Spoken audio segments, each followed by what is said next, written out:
Hi everyone, welcome back to the North East Law Review. My name is Becca and today I'm joined by 4 third-year law students, Reet, Phoebe, Eve and Rianna. I am also joined by Dr. Nikki Godden-Rasul, who is a lecturer of law at Newcastle University. Today we'll be talking about Sarah Everard, who was a young woman walking home alone at night who was murdered allegedly by a police officer. We'll also be talking about the legal implications that have come from her death in regard to protest, vigils and COVID legislation. Rianna is going to start by talking about misogyny as a hate crime. Thank you, Rianna. Hello to everyone watching. My name's Rianna. I'm a third-year law student and I have a key interest in the areas of the law that involve law, gender, sexuality and criminal law. Alongside my degree, I am co-president of It Happens Here, which is Newcastle University Society for advocating and campaigning about gendered violence and supporting survivors and allies of sexual violence.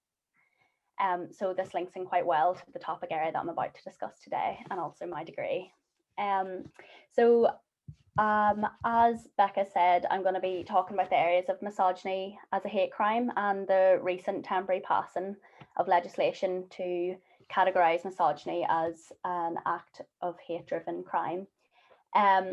Essentially, I think the term misogyny can often be seen as quite academic and it shouldn't be, and I think unpacking it and making it more accessible for everyday people and in layman's terms might really help women and girls feel that it's more accessible and easier for them to report.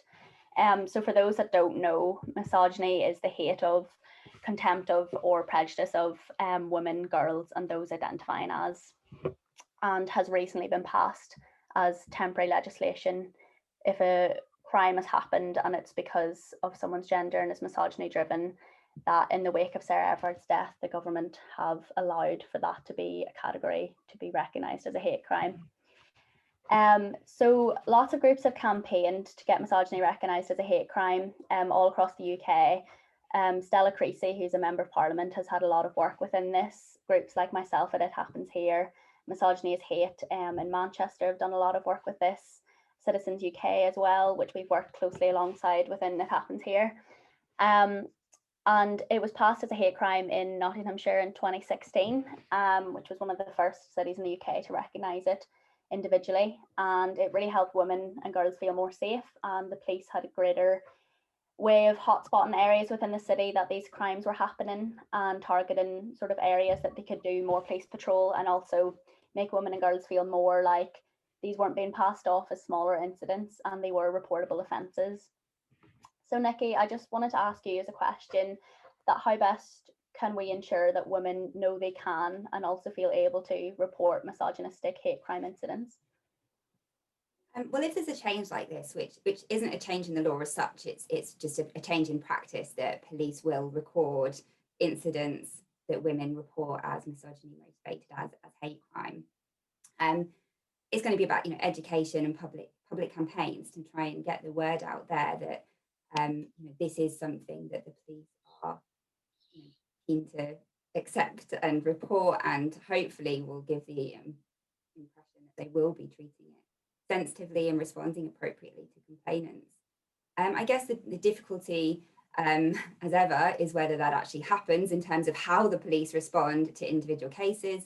So while there's been examples in different police forces, like Nottingham was the first police force which brought in this practice, and they did lots of training in their police force. If this is something rolled out nationally and enforced on police force areas, it may be that in some places it's done better than others in terms of training and education. So I guess there's no guarantee that actually women's responses, if they're reporting, will necessarily be massively improved. So there's going to be a feedback loop here. First, we need to be able to get the message out to women and girls to report these incidents to the police. But if they find in some areas they're not responded to appropriately, then that's not going to help encourage and build trust and faith in the police, which we know is so low when it comes to, and for very good reasons, so low when it comes to sexual violence against women.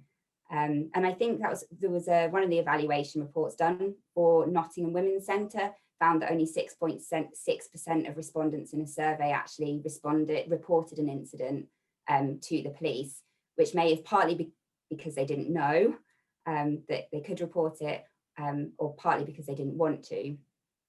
So there's still a lot of work there to be done in terms of training police and education and public campaigning around the issue, definitely. Definitely. I think with women and girls, often it's the not knowing whether that they can report it, and then the fear of reporting it and not being taken seriously. And like you said, for good reason, a lot of women and girls may feel uncomfortable about reporting to the police. And especially, I think if there's not enough adequate training within the police, although I'm aware that this is new and it's temporary legislation, so it's new for all police officers around the country, it's something that I think adequate training and in-depth knowledge and understanding of what constitutes misogyny, and also the intersectionality aspects of misogyny, may affect women and girls under other protected characteristics like race and religion, I think will play a real impact on whether this can be useful or not. Yeah, absolutely. And just to follow on from one of your points, that, the intersectionality point is so important, that this won't capture, those women who experience abuse and harassment and violence in public spaces because of, different aspects of their identity. Obvious example of Muslim women who experience sexism and Islamophobia, which we know is pretty, sadly rife in the UK today, and the kinds of things that the police, if it's just focusing on a particular idea of misogyny, it may not capture the specific kinds of abuses that they experience. So again, it may be that these kinds of new rules might serve some women better than others and leave the most marginalised, less protected still. Following on from that, do you think that creating a section to record misogyny as a hate crime as a protected characteristic will be effective? Obviously, we've discussed issues such as police mistrust and fear of reporting or unawareness of actually being able to report these incidents. Okay, so I think it depends what you want to do with this and what you mean by effective. I mean, hopefully it'll have some impact, but if we're talking about, preventing violence against women and changing attitudes, I think this can have a role to play, but it's only going to be a small role, because to change these kind of deeply ingrained sexist attitudes about men's entitlement to women, there's going to have to be a lot more work done. And I think one of the risks of having this new rule, and potentially if the Law Commission's proposals are taken up, new laws around hate crime, are that then politicians and the government and the public think, okay, the problem's solved, we don't need to do anything else. And then it means that resources and attention is diverted and isn't really going into targeting, education and attitudes in society more widely that we really need to address. Definitely. I think education's key, and definitely from a younger age, throughout school, and I think onwards throughout all education and aspects of life. But like you said, I think there could be a problem with this in the sense that people may feel like, oh, the issue's solved just because it's reportable. But as we know, like, statistics of reporting can be very low and don't take into account the real number of incidents that do happen. And I do think that it leaves sort of a grey area for, although women and girls on the outside may look like they're being protected a bit more, there is also the area and the sort of worry that it's not going to cover the true amount of crime, and it doesn't do anything to actually prevent the crime, just more a route to report it as such when it does unfortunately happen. So my last question would be, do you think that the recent temporary legislation, and hopefully the actual legislation, in the hope that it does pass by the Law Commission, is this sort of a small step in the right direction of the law providing more support and redress for women who are wronged? I hope so.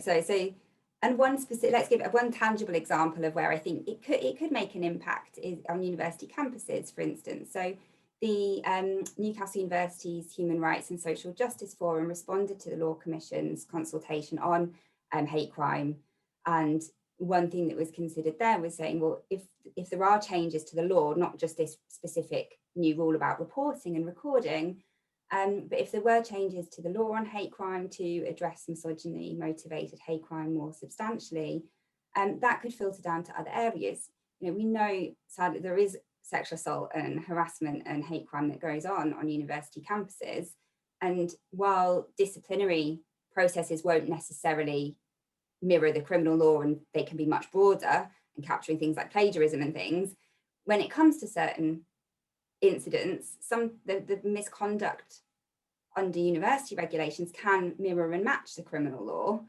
and can be informed by the criminal law. So if we make changes to the criminal law to address hate crimes that are based on misogyny, that might kind of feed into other contexts, like perhaps giving more weight and substance to some of the university misconduct guidelines in this area. Definitely, that's a really important area that I didn't actually think of, and hopefully within changes of criminal law that will help students on campus, and hopefully change disciplinary procedures on campus to sort of mirror that, like you said. Well, thank you so much, Rianna, for talking about misogyny as a hate crime. That was really interesting. Reet's now going to talk about society and their relationship with the police.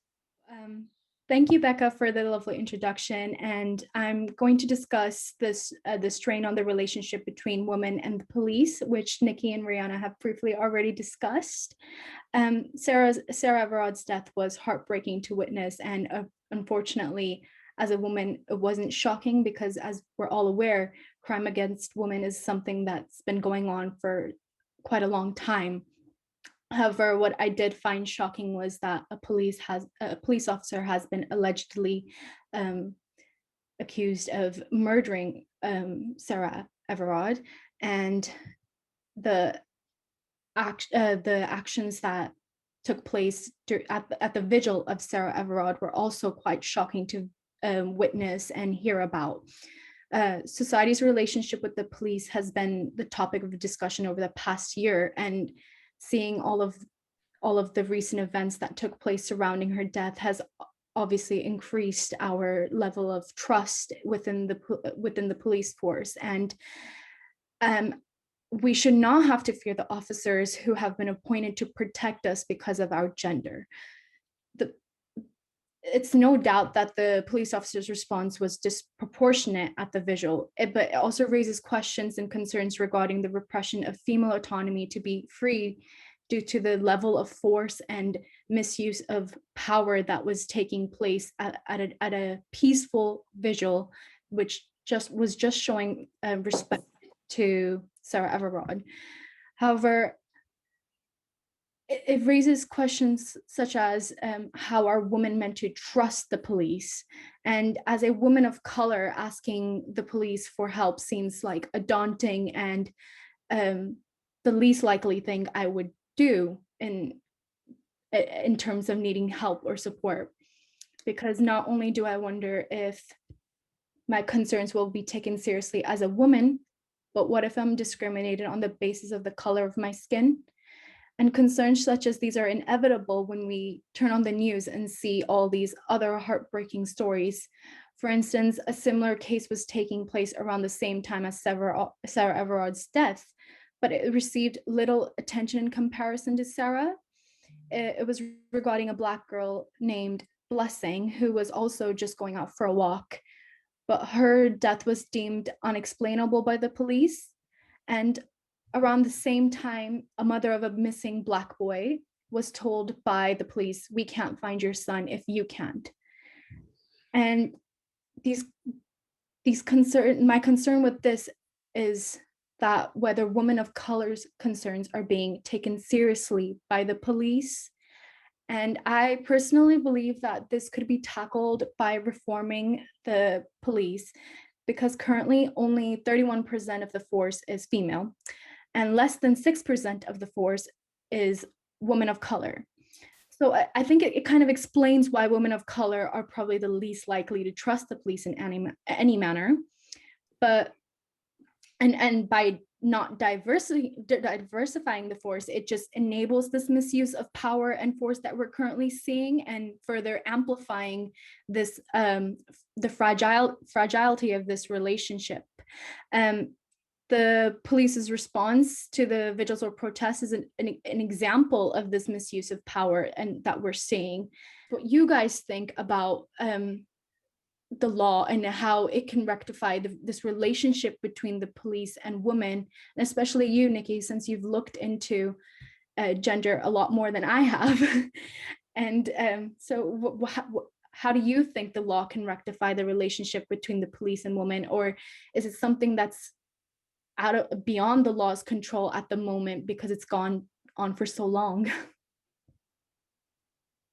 think you're right to point out, we've always got to think critically about the role of the law, and the law can't do everything. It can't respond to and address all these social injustices and these deeply ingrained problems. And there's so many other examples of the terrible relationship between the police and women, and also in terms of policing and protest. So, if you look at the spy cops scandal, where, undercover police officers violated women they were spying on by having sexual relationships with them. And that not only that, but the more recent spy cops bill has been, politicians have voted in favour of it, which will give immunity to undercover agents who commit crimes when infiltrating criminal gangs. And, the current police crime sentencing and courts bill, which will do more to expand police surveillance and do even more to crack down on protests in, a terrible restriction of fundamental freedom and rights. So, now it's really an important time to really be critical of policing and be thinking, what can we be doing to be changing the culture in the police, to make sure we're not extending police powers. That's the last thing that needs to be done at the minute in this kind of state we're in. I think it's really difficult for women, and especially women of colour. And Reet, thank you for sharing your experience. That I think to go to the police and feel like, one, you'll be taken seriously, and two, that a report will come out in your favour, and doing so will be of benefit to you rather than hinder you. And I do think, obviously, we are at an advantage, I think, as law students and lecturers of the law, because we know more about the law than everyday people do. But even as a law student, I don't feel like the police actually, although they're meant to uphold the law, do it in a way that's of help to women and girls. And I think, unfortunately, unless a severe amount of education comes about and hopefully change in culture within our generation and generations after, and hopefully trying to untrain some of the unconscious bias in the generations older than us, I think only then will we see change, whether that comes of reform of the police, abolishment of the police, or some sort of alternative to how policing powers are upheld. I do think it's safe to say a lot needs to happen and change. What's it like from a student perspective, like in terms of thinking about campus sexual assault and harassment on campus and things? It's only obviously relatively short period you're at university, but do you feel there's been changes, given there's been much more public awareness and more official work like Universities UK and the National Union of Students that have been going into these issues? Do you feel like things might be shifting and changing a little bit among the student body on these? Definitely. I think there's a shift in culture, and I think it's due to organisations like the one that I'm co-president of It Happens Here, like the fact that you can go to university and have actual societies that campaign for and raise awareness of and support survivors of sexual violence. And I think it's due to reports and more sort of, well, on my social media feeds anyway, I see a lot more about groups campaigning about raising awareness of sexual violence and harassment at universities, and not really taking assault and harassment lightly or dismissing it like it has been done before. I can't say for sure that the universities and those upholding the law might necessarily take it as seriously and give the appropriate reprimands and regulations towards reports of sexual violence. So I'm not too sure from the higher level whether students do feel listened to and supported. And I do think statistics, as high as they currently are still not truly representative, because there's so many barriers that put students off reporting gendered violence, unfortunately. But yes, I do think it's down to sort of, I think, a lot of young women advocating for students receiving sexual violence or sexual harassment, that I am sort of seeing a shift in culture, especially within the last 3 years. I know I've only been at Newcastle 3 years, but I think within every year there's more education and more growth. And thankfully, social media can be used in a very good way to sort of promote pages and support networks for students. And I think give students a platform to talk about these issues that otherwise we wouldn't have had like 10 or 20 years ago. Well, thank you so much, Reet, for that about the police. Eve's now going to talk a bit more about intersectionality. Thank you for that introduction. So I'm Eve, I'm a third year law student, and I can't say I've done as much campaigning and research as people like Nikki and Rianna on this topic. However, I do find myself and my two younger sisters and my mum having many discussions that are very much about promoting equality for all people, ensuring that women have equal rights to men in society. I always find myself having those debates. So that's why I took a particular interest in this area. So my discussion is all about intersectionality. Reet did touch on how the relationship between the police and women, but my part is more about how society take on the issue of intersectionality. So obviously, from the perspective of the Sarah Everard story, the media storm as well as the public response to her death has marked a serious acknowledgement of how even today, even though we'd hope with all the changes that have been made, women still remain unsafe in society and do still fall victim to the systemic failings of the police, and primarily because of their gender. And I think there's more to this point than what's already on the surface. I think many are too quick to put women into one category and see all women as having the same level of autonomy and freedom or lack of. This can be explained by many cases. I know Reet touched on the very sad case of Blessing, who was another Black girl who didn't get as much police recognition and media recognition. But I was wondering if any of you were aware of another case that happened just over a year ago, or maybe just under a year ago. Two sisters, I want to make sure I say their name right, because I know that's really important. Nicole Smallman, 27 years old, and Bieber Henry, 46 years old. They were both stabbed to death in June last year as they celebrated their birthdays in a country park in Wembley. And their mother, Wilmina Smallman, I hope I've said her name right. She has done a lot of campaigning in this area. She speaks of how she reported both of her daughters missing to the police, but the police has failed to conduct a proper search on their case, and obviously they were very sadly murdered. And I think the question that I'm proposing here is, why has it taken a media public outcry about the death of a white middle-class successful woman to instigate, awareness of these cases? Obviously there was things for the Sarah Everard murder about putting a candle in the porch or outside your doorstep. So I'm asking the question, why were we as a society not aware of this horrendous murder? Why were we not aware and putting candles in our porches and on our doorsteps for these two girls who were obviously they were ethnic minorities? So I'm basically saying there's clearly majorly disproportionate levels of autonomy for ethnic minority women and white women. Still, we can't blanket term the term women, because not all women fall into the same category. And also on the flip side of the coin, I think we also just need to talk about men. They certainly come into this area of the intersectionality debate. I know you'll all probably be aware of the Twitter hashtag #NotAllMen that was trending in the wake of Sarah's death. I feel like obviously that wasn't the right way to get the message across, and I feel I massively myself was so outraged that was kind of deflecting from the seriousness of the situation. But in another sense, even though it wasn't a correct way of doing so, I feel like that hashtag also has a deeper meaning, and it kind of correlates with what we as women want to promote. We want to make sure that not all men are falling under this blanket term, because there's so many different levels of autonomy and freedom within men as a gender as well. So certainly, just as we want to promote as women different sections of our life, intersectionality within genders is so important. So I guess I just wanted to get, first of all, people's view on, why we as a society we're not aware of these other cases that have happened, which are just as terrible. And what do you think are the causes of that?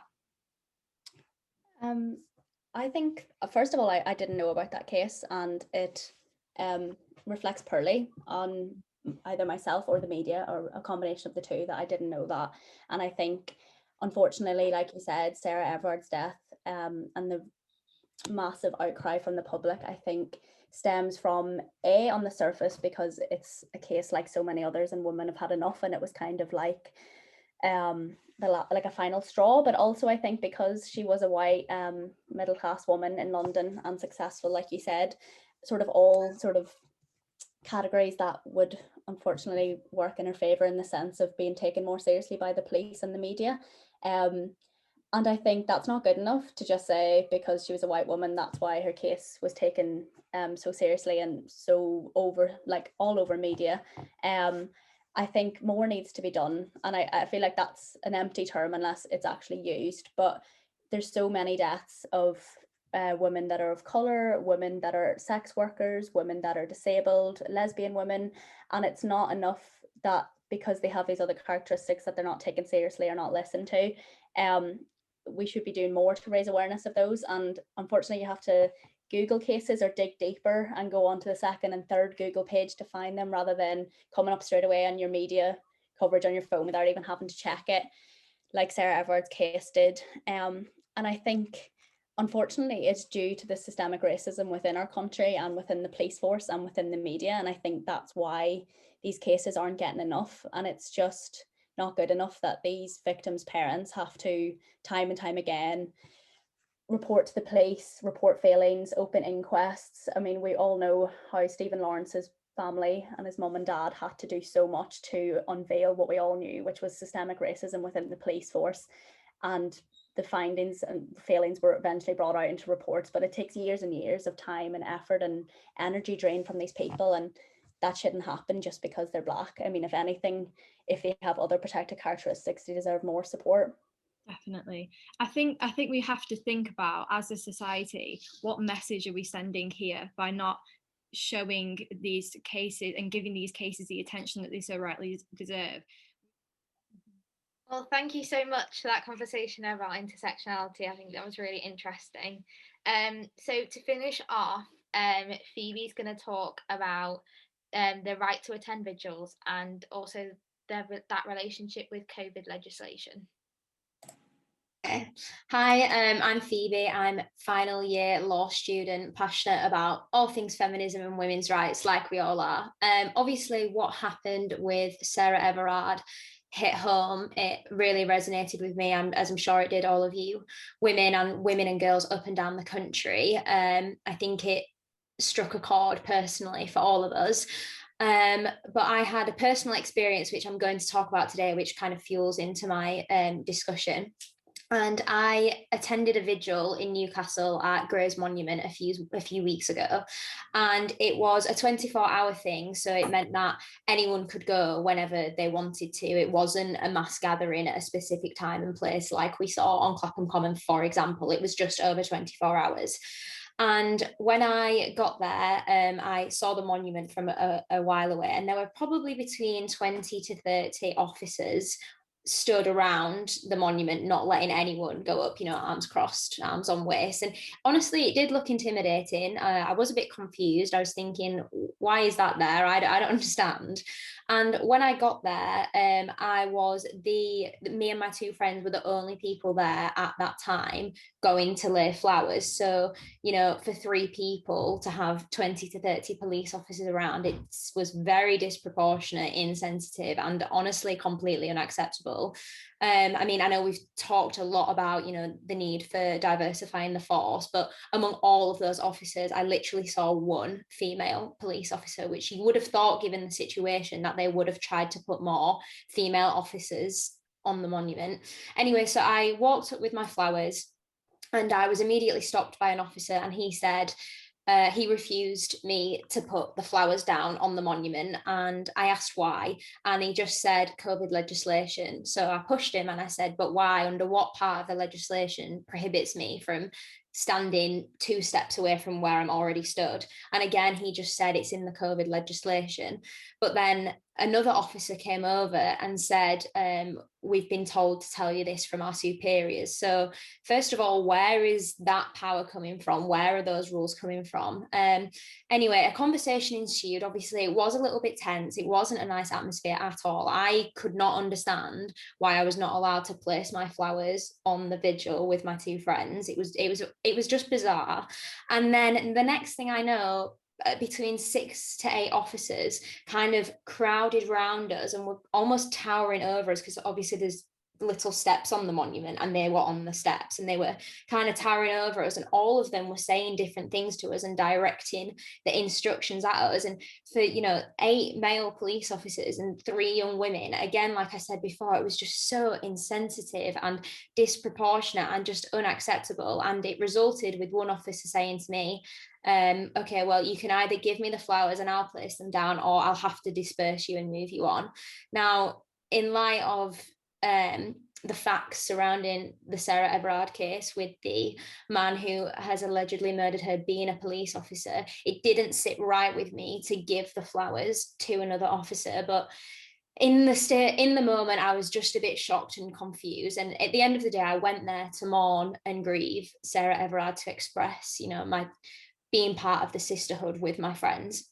So I gave him the flowers to put down, but I came away just a bit upset, a bit teary-eyed, just confused, shocked, distressed, and I just couldn't fathom how something that was meant to be a period of mourning, a period of grief, a period to say a prayer and reflect on what happened, had turned into me coming away feeling sad, upset, shocked, and even more stressed than I had before. So in light of all of this, that got me thinking a lot, and I wanted to talk about the right to protest against the need to protect public health in the middle of a pandemic, the right to life, and also the need to respect COVID laws. I mean, it is a very difficult time, and I read a quote from the Met Police Commissioner after the Reclaim the Streets event was officially cancelled at Clapham, and he described it as a matter of fiendishly difficult policing, which it definitely is. But how and who and what considerations are taken into place when we consider achieving a fair balance between all of those things, between the right to protest, between the need to respect COVID legislation, and between the need to protect public health? Who is doing that, and how can we ensure that fair balance? Obviously, hindsight's a wonderful thing. What happened at Clapham Common should not have happened. The way I was treated in the Newcastle vigil shouldn't have happened. It shouldn't have happened that way. But how can we ensure that this balance is struck more fairly going forward? Yeah. So I went to one of the a place to lay some flowers in York, because that was where Sarah was from, I'm pretty certain. And there was no police officers there. However, by the time I came back, all the flowers had just been moved to a corner, and all the signs had been taken down. And I just thought, where is the balance there in terms of paying your respects for a woman who's died, and abiding by COVID rules? And I guess people didn't want, because obviously other people have touched the flowers and the signs and things, but I do think there's a massive focus on the pandemic and COVID restrictions in comparison to things that also massively matter at the same time. This is what's worrying with the policing bill, is that the government's kind of taking the liberty of time when we've already got massive restrictions on our rights and daily lives to infringe our rights further in any situation outside of a public health issue, to restrict protest and to have more policing surveillance allowed. It's really worrying. And I think, I don't know if anyone knows the answer, but whose responsibility is it to ensure that fair balance is struck? Is it the government's? Is it the police? Where does that who is in charge of making sure that we have the fair balance between the right to protest and the need to respect COVID legislation? How does that work logistically? I think ultimately it will come from government, and then it's the police that uphold the law that's put in force by the government and the House of Lords, and obviously bills that are passed to make things happen. And I'm fully aware that although it's been happening for over a year now, that the COVID pandemic has changed a lot of areas of law, and other loopholes have been created and new areas have had to be added at short notice. But I do think currently there's a very disproportionate balance between the right to protest and even just to hold a vigil, which isn't even protesting, and obviously the right to COVID regulations and restrictions for obviously safety and the right to life. But I've seen such different outcomes, as I'm sure we all have, when football fans have been celebrating in mass congregations, which I notice is mostly all male. As I would like to think more would be done to strike a fair balance, as we've said, with the new addition to the police crime and policing bill, that I think there's going to be, unfortunately, even less of a balance, which shouldn't be allowed. And hopefully something can be done to sort of stop that before it becomes final. Yeah, and that is incredibly concerning because, you know, all the campaigns around kill the bill, well, if that bill goes through, then it will be even harder than before. And it already is ridiculously difficult to ensure that balance. And just to bounce off what you were saying, Rianna, about it will ultimately come from the government. Well, obviously, during this whole pandemic, there has been a lot of confusion about a lot of different things, not even just the right to protest from the government during the pandemic. And I was reading the Joint Committee on Human Rights report on the government's response to COVID in light of the freedom of assembly and the right to protest from last month. So it's a very recent report, and they talk about BLM, Sarah Everard, specifically what happened at Clapham Common. In light of the right to protest. And the report basically says that the government have been terribly unclear and not helpful at all in clarifying what is going on, because it's never been illegal to protest, but the legal status of that right has been very unclear during the whole pandemic. And the report talks about how that lack of clarity and how that lack of transparency makes things difficult, not only for the police, who don't actually know what law they are upholding, but also for the public. You know, obviously it is so frustrating because of a lot of the stuff that we've all, obviously I've gone last, so we've had all the conversations now, and I think a lot of the things that we've talked about, there aren't any clear resolutions to the problems that we've put forward. But I'm a firm believer that education is absolutely fundamental from a very young age. You know, we have a responsibility to teach our future generation about all of these things, and understanding that, you know, it is a reasonable, well, in my opinion, it is a reasonable excuse to go and mourn and attend a vigil in light of something so abhorrent, but at the same time, not shocking to have happened. You know, my cousin, she's 6, and obviously I feel very passionate about things. And I think one thing that upset me a lot during this whole Sarah Everard circumstance, you know, I don't feel safe as a young woman walking on my own, but I don't want my 6-year-old cousin, who she's my goddaughter, I don't want her growing up in a society where she feels like she can't walk home in the dark. And it's just about instilling those ideas and values into our next generation. In my opinion, that's the best of what we can do. And especially talking about what men can do, because that's just not talked about enough. Obviously, you get the standard victim blaming and people trying, you know, challenging that and saying we need to make sure we don't put the blame on women. We need to be looking at perpetrators, but really talking concretely about what men can do to challenge and call out behaviours, or to help women, you know, feel safe in public spaces. And some of these conversations did happen a bit on social media, you know, following Sarah Everard's death. So things like, you know, men crossing the streets, so they're not walking up fast behind a woman at night, and things like that. You know, that could be done, that just aren't talked about enough. But certainly in terms of calling out behaviours and really challenging them. And I think it really is important to have those difficult conversations with your guy friends, because, you know, as much as they want to help, they'll never really understand the full extent of how it feels to be a woman walking alone at night. And I think it's so, you know, I've had fantastic conversations with my male friends, and, you know, they've come to me and asked what they can do, and I've advised. But it is difficult, because I've had conversations with my friends who have said to me, you know, if you were walking on your own and a guy was behind you, would you want him to drop back back and create distance and slow down, or do you want him to speed up and overtake? And to be honest, I don't even know the answers myself. It's just a sad kind of state of affairs that we live in. But like I said, education and having those difficult conversations is absolutely fundamental. But if there's one thing that we should all take from having this conversation, is we need more conversations like this, because in the end, this conversation, as well as many more to come all around the world, is the only thing that's going to instigate any change.